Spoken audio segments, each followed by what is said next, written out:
I had another writing dream. I was in bed with a poet, where I try not to be these days, and we were just sleeping as friends until he started trying to get me off. I was shocked that this particular poet was any good at it.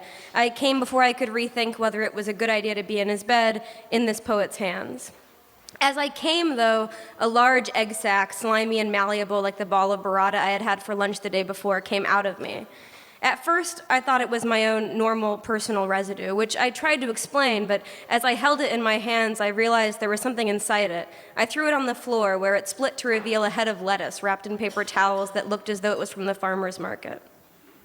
I woke up, but not to my real bed, to the poet's, a dream within a dream. I admitted, I just had a weird sex dream about you, and he said, me too, and he finished telling the rest of the story for me, how he picked the head of lettuce off the floor and washed it, discussed the salad we'd have together that day. I woke up again, this time for real, and texted the dream to Sophia, who misunderstood, thought I had actually slept over at the poet's. I was grossed out. I had to correct her. Only then did I see that I had given birth to a Cabbage Patch Kid, impregnated by the hand of a writer whose work is all about gross monogamy and his desire for children. I woke up again, this time more figuratively, to think about all this dream sex and dream dancing with poets, what kind of lettuce head I think it'll lead to or fear. What am I afraid of here? I'm afraid that if I read a book about monogamy, I'll write a book about monogamy, or I'll wake up to find myself monogamous, or I'll value monogamy as a way to produce children, which I'll create by letting some man make a promise as to the likelihood of our being happy with a Cabbage Patch Kid, i.e., the book of poetry will co-write about the meaningfulness of being parents, or by letting a non-monogamous person make a promise as to the likelihood of our being happy with lettuce head, i.e., perpetual cunnilingus as to stand in for love that can stand the test of time and the test of reading books about other love, which, to be honest, creates a temptation to fall in love anew rather than to continue loving by going down on the extant already loved person beside you.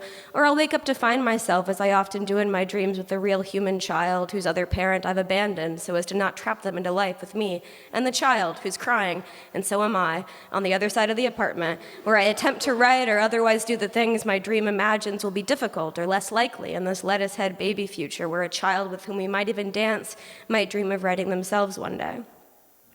I fear that I'll be a mom, my mom. I'm becoming her by becoming one. That's one step closer. Without this dream, I'd be a lot fucking safer.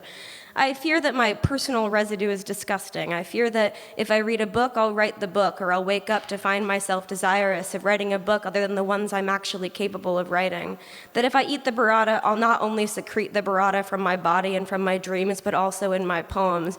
You are what you eat, becoming a lame stand-in for the question of whether, if what I've eaten is all the books I read in grad school under the conditions of a problematic curriculum, as a writer who shits out the burrata without rendering the burrata sufficiently unrecognizable because I failed to shit it out through my ass, but instead shot it out through that dream orgasm, I'll come to resemble all this intake. I'll only be able to write the shit I agreed to read. Reading is writing as much as dreaming is. Be careful.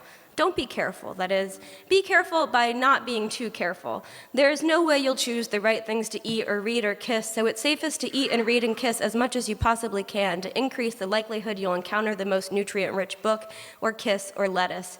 They used to tell you not to eat some lettuces because they had nothing in them, but it's not a bad idea to encounter nothing from time to time.